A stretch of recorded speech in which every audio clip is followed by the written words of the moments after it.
Hello friends, मेरे channel पर आप लोग को स्वागत है। सो इस बार पिछले हफ्ते में मैंने वीडियो बनाया था। पिछले हफ्ते तो नहीं, उससे पिछले हफ्ते, क्योंकि मार्केट वहीं पर था तो मैंने वीडियो बनाया नहीं। मैं कहा चलो देखते हैं। और क्या मैं बोलने वाला हूँ, कुछ ज़्यादा ही नहीं। तो इस बार मार्केट ने यू टर्न ले लिया, जैसे मैंने पहले भी कहा था, अभी भी कह रहा हूँ कि मार्केट ने यू टर्न ले लिया। और पहले मैंने यही चीज़ बहुत सारे रीजन के साथ बताया था कि क्यों मुझे नीचे नज़र आ रहा है। मेरा जो रीजन होता है वो जेन्युइनली होती है। ऐसा कोई रीजन ऐसा नहीं है कि मुझे जो लगता है मैं वही बोलूँ, बिल्कुल नहीं है। जो साइंटिफिक हो या बुक नॉलेज हो, उन्हीं का चीज़ बता रहा हूँ। मैं अपने मन से कोई चीज़ नहीं कर रहा हूँ।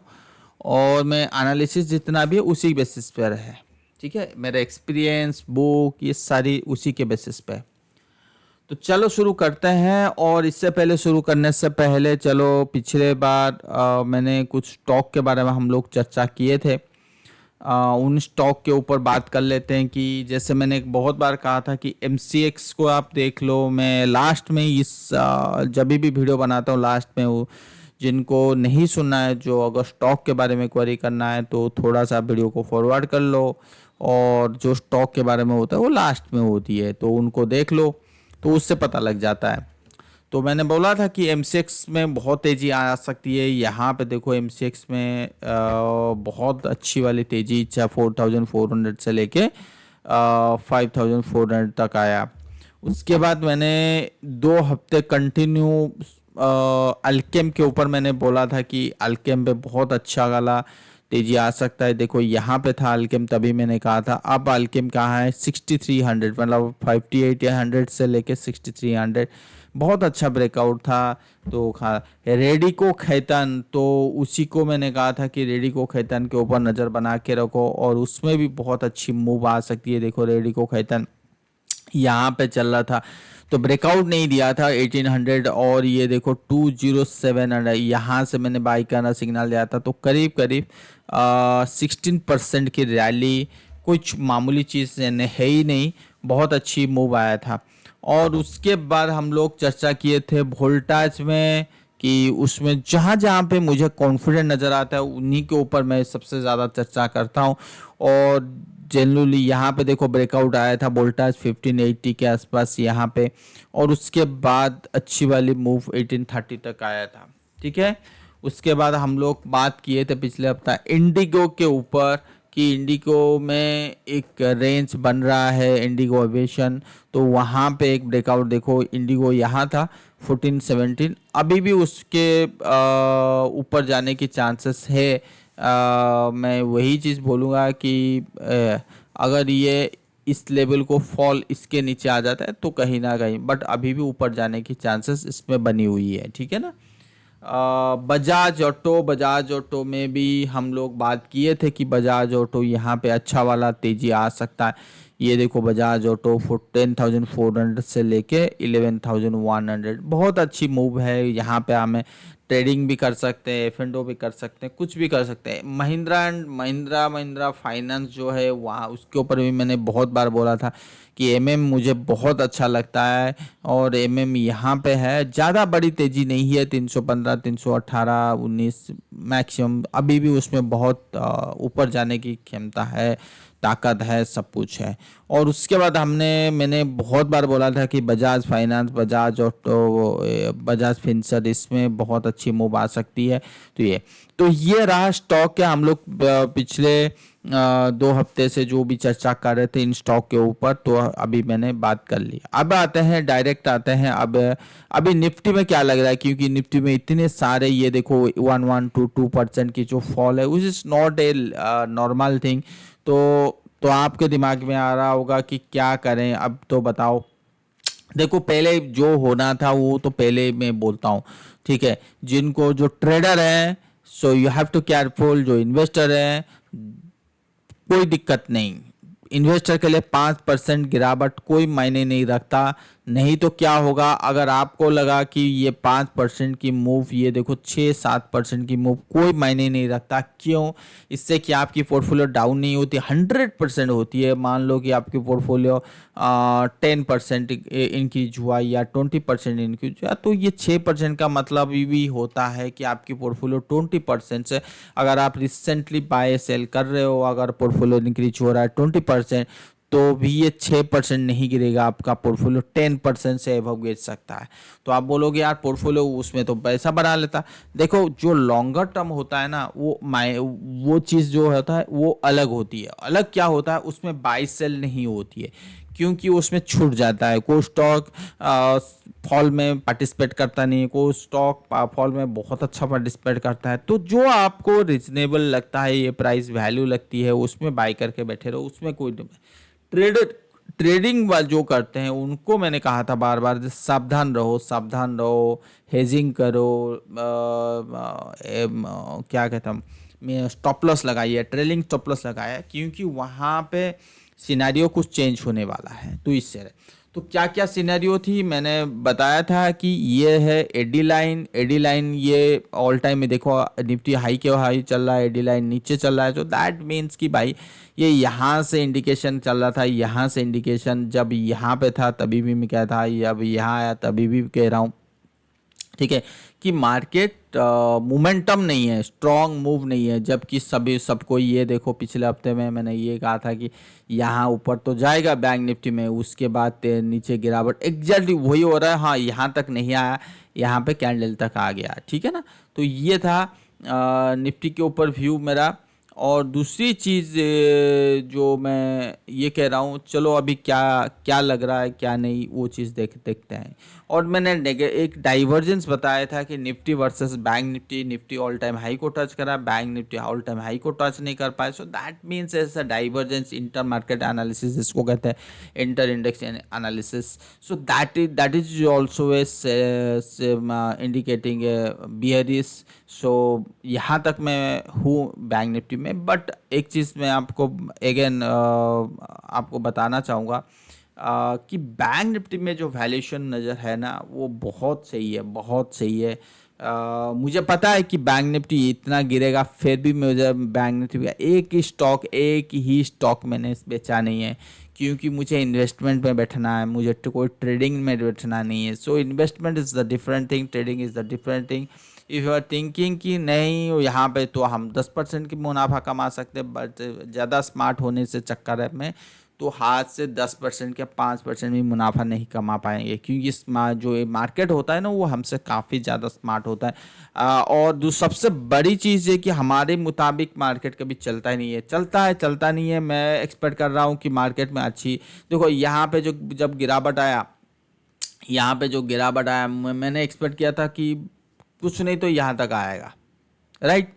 अब यहाँ से वापस हुआ तो यहाँ पे मुझे लगा कि ये तो एक बार फिर ऊपर जाएगा। देखो मैंने अपनी राय बदला, ठीक है ना। अब राय बदला का मतलब क्या है, क्या मैं इन्वेस्टमेंट वाले जो पोजीशन है उसको बार बार बाय सेल करता रहूँ क्या? एक चीज़ सोचो, ट्रेडिंग की पोजीशन को बाय सेल करता रहूँगा, इन्वेस्टमेंट वाले को नहीं। अब यहाँ पे जब पहुँच गया तो एकदम से फिर मैंने कब बोला कि मोमेंटम स्ट्रांग नहीं है, फिर दोबारा हम यहाँ तक एटलीस्ट देख सकते हैं। बात समझ में आया?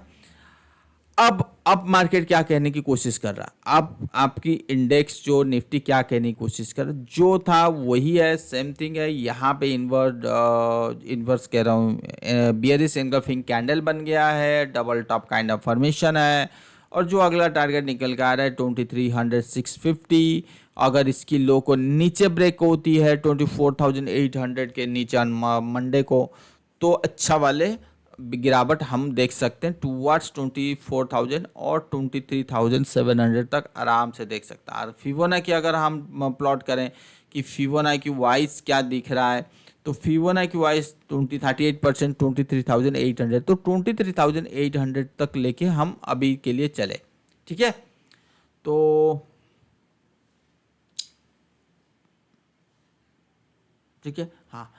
तो अभी अभी अभी जो निफ्टी में यही व्यू है नीट एंड क्लीन कि अब यहाँ तक आना है। अगर आपको शॉर्ट की पोजीशन बनाना है तो नीट एंड क्लीन की स्टॉप लॉस जो होनी चाहिए, neat and clean stop loss जो होनी चाहिए वो है 25,333। जैसे ही ट्रिगर करेगा आपकी पोजीशन से हट जाना है, जैसे ही ट्रिगर करेगा आपकी पोजीशन से हट जाना है, या बियर कॉल स्प्रेड आप बना लो। ठीक है, बियर कॉल मतलब सॉरी बुल पुट स्प्रेड बना लो। तो उससे क्या होता है कि मार्केट में नहीं जाएगा, तो या पुट ने कॉल को शॉर्ट कर लो या पुट बाई कर लो, हेजिंग कर लो। तो ये सारे स्ट्रेटेजी आप यूज़ कर सकते हो।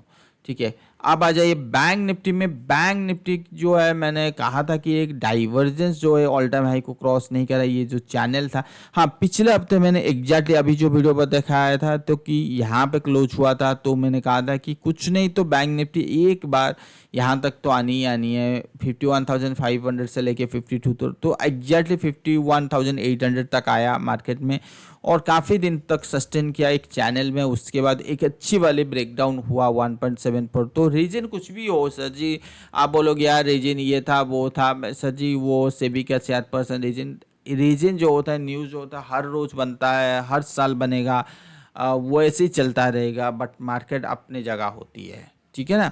और ये जो न्यूज़ बनाने वाले होते हैं ये सब मीडिया वाले होते हैं और कहीं से नहीं, ठीक है। मार्केट को जो करना है वो छोटी सी न्यूज़ में, नेगेटिव न्यूज़ में फॉलो करेगा और बड़े वाला नेगेटिव न्यूज़ में कुछ भी रिएक्शन नहीं देगा। तो मार्केट सुप्रीम है, मार्केट से ऊपर हम कोई भी नहीं है।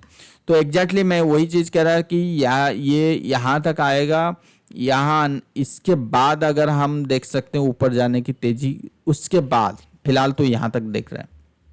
और बैंक निफ्टी की अगर वीकली देखें तो भी bearish engulfing candle full channel में और ये मूविंग एवरेज अगर प्लॉट कर दें तो यहाँ पे मूविंग एवरेज में आपको नीट एंड क्लीन क्या दिख रहा है कि जो ये 50 मूविंग एवरेज है, 15 मूविंग एवरेज सपोर्ट दे रहा है। तो नेक्स्ट मोटा मोटी वही है 48,300 और प्राइस वाइज सपोर्ट 48,500 800। तो यहाँ तक भी आ जाए तो बहुत बड़ी बात है। तो ये चीज़ आप देख सकते हो, ठीक है। 48,500 तो मैं इसकी बात कर रहा था, ठीक है। तो फिलहाल तो यही है बैंक निफ्टी और निफ्टी के ऊपर व्यू, ठीक है। और उसके बाद हम लोग आते हैं बियरिश व्यू है, कोई बुल व्यू है ही नहीं बिल्कुल, ठीक है। और जो 500 है, देखो एग्जैक्टली 500 जो होता है वो निफ्टी 500 को इंडिकेशन देता है। तो निफ्टी में जैसे ही बियरिश सिग्नल मिला एग्जैक्टली 500 में भी वैसे बियरिश सिग्नल मिला, 22,000 का चांसेस ज़्यादा बन रहा है, ठीक है। ऑयल एंड गैस, जो ऑयल एंड गैस में तो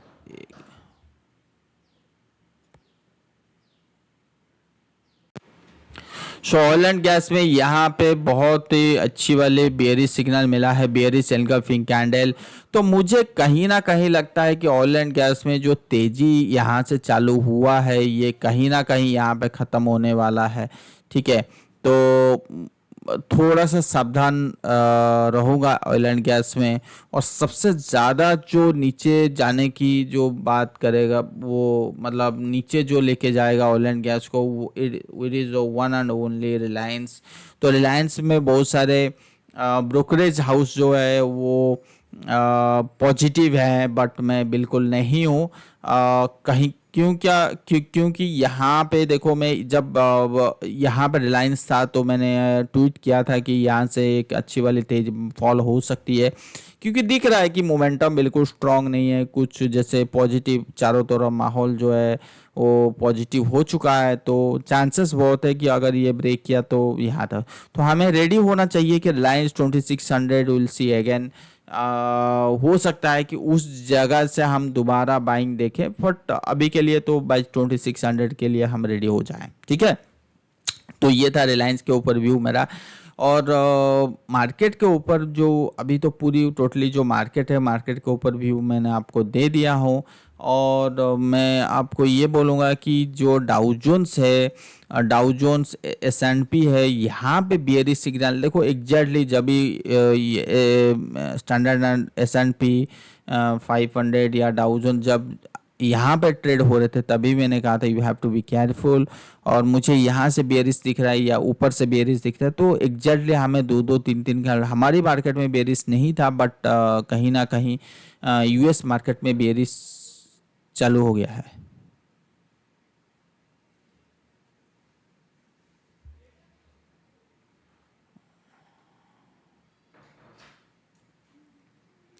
तो कहीं ना कहीं हमारी ये मार्केट में बेरिश चालू हो गया है।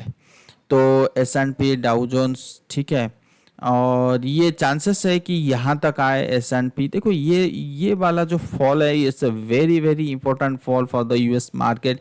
यहाँ से अगर ब्रेक हो गया तो कहीं ना कहीं मैं अपनी भी राय अपनी व्यू बदल सकता हूँ। मेरा मानना है कि ये ब्रेक नहीं होना चाहिए अभी के लिए। नीचे तो आएगा ही और काफ़ी दिन तक ये कंसोलिडेशन करना चाहिए ऐसे, और काफ़ी ऊपर जाना चाहिए, मेरा मानना ही है। लेट्स सी कि इसका लेवल को ब्रेक कर रहा नहीं कर रहा। अभी तो कोई बड़ा वाला फियर, बड़ा वाला बियर, बड़ा वाला फियर, फियर मतलब डरना, और बियर, बियर मतलब बियरिश, वो अभी तक नहीं दिख रहा है। बट इंडिकेशन यही है कि मोमेंटम लूज हो चुकी है ऊपर का।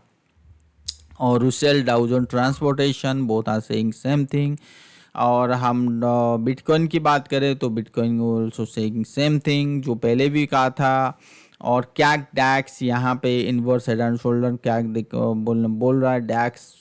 जो अभी क्या है ना, हर जगह चाहे इंटरनेशनल मार्केट की बात करो, इंडियन मार्केट की बात करो, तो कहीं ना कहीं ये जो भी फॉल है वो लास्ट फॉल होने की चांसेस दिख रहे हैं। US ये रहा चाइना मार्केट। चाइना मार्केट में एक जो फॉल है ये कभी भी किसी भी टाइम पे पलट सकता है, तो ये कहने की कोशिश करें। इमर्जिंग मार्केट में ये देखो मैंने कहा था कि यहाँ पे फॉल होना चाहिए, एग्जैक्टली हुआ है। तो अभी के लिए जो टाइम है वो है हांगकांग। हांगकांग में मैं बिल्कुल बेयरिश नहीं हूँ, यहाँ से एक अच्छी वाली तेज़ी होना चाहिए हांगकांग में।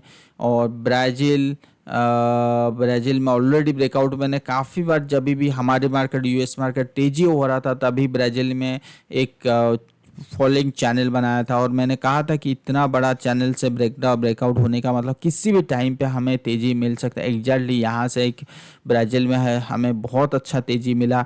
और price action is the supreme, मतलब प्राइस एक्शन से बड़ा कुछ भी नहीं है। मैं तो रसिया मार्केट में बहुत बड़ा बुल हूँ, किसी भी टाइम पे आ सकती है। पिछले हफ्ते में यहाँ पे डोजी काइंड ऑफ कैंडल बनाया। ताइवान, ताइवान यहाँ से छोटी मोटी, कोरिया ठीक है, यहाँ पे ठीक है, कंसोलिडेशन करके फिर दोबारा ऊपर जाने की कोशिश करेगा। कोरिया तो बड़ी वाली फॉल कहीं पे भी नज़र नहीं है। निक्की जो जापान में एक बड़ा वाला फियर बना हुआ था, वहाँ पे बॉन्ड रेट को जो इंटरेस्ट रेट बढ़ाया गया था, तो इसके बाद तेजी आया था। तो मुझे नहीं लगता कि ये इस लो को दोबारा तोड़े, और ये कंसोलिडेशन काफ़ी दिन तक चलना चाहिए। ठीक है, अब आ जाइए डॉलर। डॉलर में दो क्राइटेरिया है। एक, अगर आप मंथली कैंडल देख रहे हो, मंथली चीज़ देख रहे हो, देखो मैंने पहले भी कह रखा हूँ डॉलर अभी के लिए ना 95 96 बन गया है, ये जो ब्रेकडाउन हुआ है मंथली वीकली में बियरी से। अगर दोबारा डॉलर, मेरे देखो दो अभी मैं बियर हूँ, तो अगर ये यू टर्न देके दोबारा इस लेवल को ब्रेक कर दे तो फिर तो मैं बुल हो जाऊंगा, फिर तो 114 116, तो मुझे लगेगा कि मेरा एनालिसिस गलत है। तो मार्केट के हिसाब से बैठना पड़ेगा। और अगर आप वीकली सॉरी डेली भी कैंडल देखोगे, डेली कैंडल वाइज, तो कहीं ना कहीं डॉलर दिख रहा है कि मार्केट तो ये नीचे आ सकती है, फिर दोबारा एक कंसोलिडेशन जोन में जा सकती है, फिर उसके बाद फॉल हो सकता है। तो ये काइंड ऑफ मूव आ सकती है डॉलर में। तो डॉलर बियरी से मुझे अभी तो कोई सिग्नल बुल का दिख नहीं रहा है। और रहा गोल्ड की बारे में बात करें तो गोल्ड अभी भी बुल है, बट मोटा मोटी अगर बात करें तो गोल्ड में बड़ी वाली बुल अभी तो नज़र नहीं आ रहा है। तो यहाँ पे यू टर्न एमसेक्स में हो चुकी है, बट इंटरनेशनल मार्केट में बिल्कुल नहीं हुआ है। और ये रहा सिल्वर। सिल्वर में क्या रहा है कि सिल्वर में ये जो फॉलिंग चैनल है ना, तो ये चैनल अगर ऐसे कंसोलिडेशन करके इसको ब्रेक करता है तो ये पैटर्न कहता है कि inverse head and shoulder pattern. तो यहाँ पे बाई करना चाहिए, अच्छी वाली तेजी मिलेगी। अगर ये यहाँ पे कंसोलिडेशन का फर्दर फॉल होता है यहाँ तक, फिर यहाँ से बाई करो, फिर तेजी मिलेगी। या इसकी ब्रेकआउट के ऊपर बाई करो, या इस फॉल यहाँ तक आ जाए तो भी फिर बाई करो। तो दोनों जगह कहीं पे भी कंफर्मेशन आए तो बाई करो, ठीक है।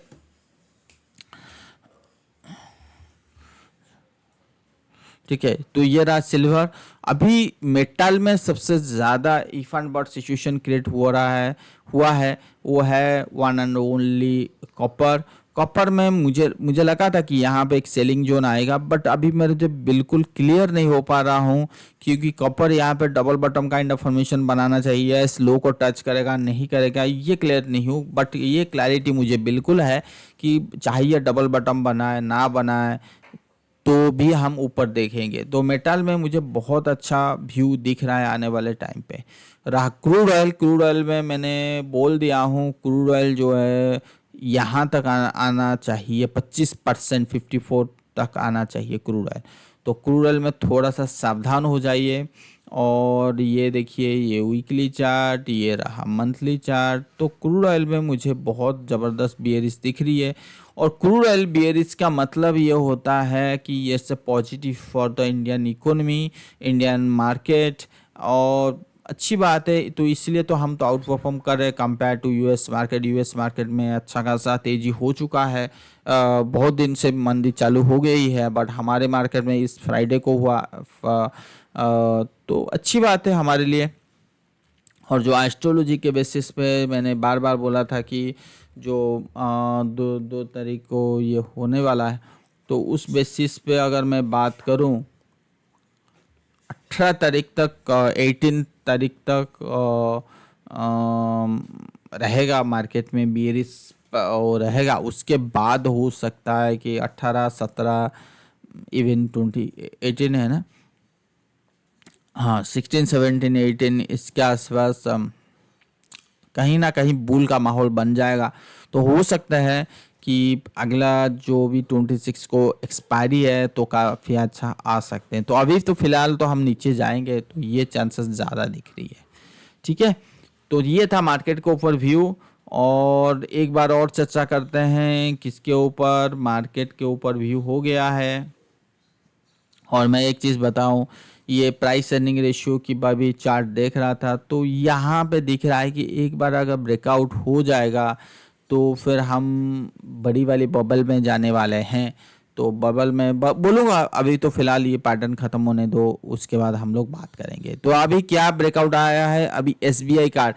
एसबीआई कार्ड मुझे बहुत अच्छा लगता है, पता नहीं दूसरों को अच्छा लगता है नहीं लगता मुझे नहीं पता, बट एसबीआई कार्ड मुझे फंडामेंटली बहुत अच्छा लगता है यहाँ से।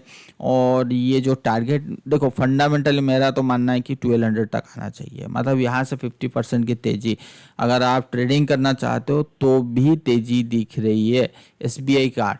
तो ये चीज़ लिख लीजिएगा, या मैं भी लिख लेता हूँ, ठीक है। पिछला हफ्ता हम लोग बात करेंगे कि सही मायनों में हम जो बात किए थे, जो एनालिसिस किए थे, उसके ऊपर मूव किया नहीं किया,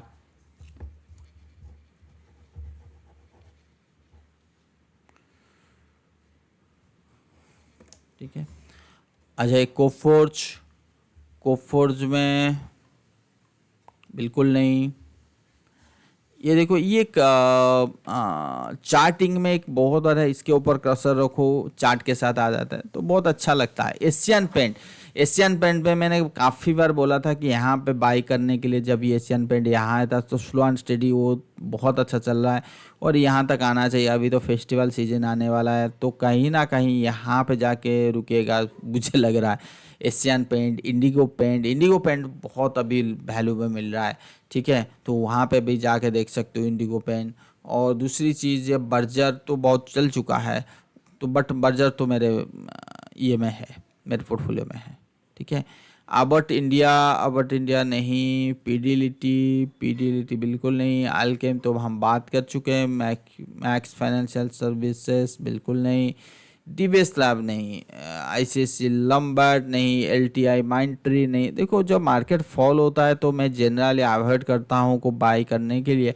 फिर भी जो पैटर्न अच्छा दिखे तो उनमें तो देना पड़ेगा, उसमें तो बैठना पड़ेगा, उसमें कुछ कर नहीं सकते। हिंदुस्तान यूनिलीवर बिल्कुल नहीं। देखो हिंदुस्तान यूनिलीवर की अगर मैं बात करूं तो हिंदुस्तान यूनिलीवर अगर वीकली चार्ट के बेसिस पे देखूं तो मैं या इसमें बहुत अच्छा वाला पॉजिटिव हूं। तो बट ये जो तेजी हुआ है ना 22, तो यहाँ पे कुछ दिन तक कंसोलिडेशन होना चाहिए, उसके बाद इसमें तेजी शुरू हो जाएगी। तो और सबसे बड़ी बात जो होती है हिंदुस्तान यूनिलीवर की, थोड़ा बहुत टाइम लगेगा तो उसके बाद ही जाके तेजी हो सकता है। तो ये चीज़ याद रखिए हिंदुस्तान यूनिलीवर में, ठीक है ना। तो अभी जाके तुरंत बाय सेल करना वो सही नहीं है।